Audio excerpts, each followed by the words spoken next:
వస్తే నెయ్యి చూస్తే బాగా లేకపోతే తిరిగి పంపించి దాంట్లో నుంచి శాంపుల్ తీసుకొని ఎన్డీడీబీ పంపించారు. ఎన్డీడీబీ పంపిస్తే అందులో నుంచి ఎనిమల్ ఫ్యాట్ ఉందని ఆ రోజు చెప్పారు.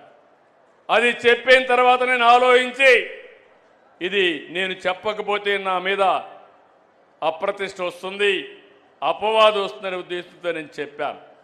తర్వాత లేనిపోని సమస్యలన్నీ క్రియేట్ చేసి సుప్రీంకోర్టు వరకు పోయే పరిస్థితికి వచ్చారు. సిట్ వేశారు. ఆ సిట్లో వచ్చినటన్నీ మీరు చదివి ఉంటారు.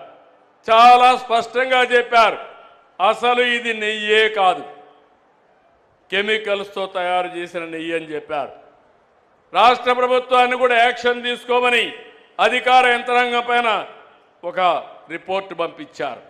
ఇవన్నీ వస్తే తప్పుని తప్పించుకోవడానికి, వాళ్ళు చేసిన తప్పును వేరే వాళ్ళపైన వేయడానికి ప్రయత్నం చేసే నీచులున్నారంటే ఏమనాలి నాకైతే అర్థం కావడంలా.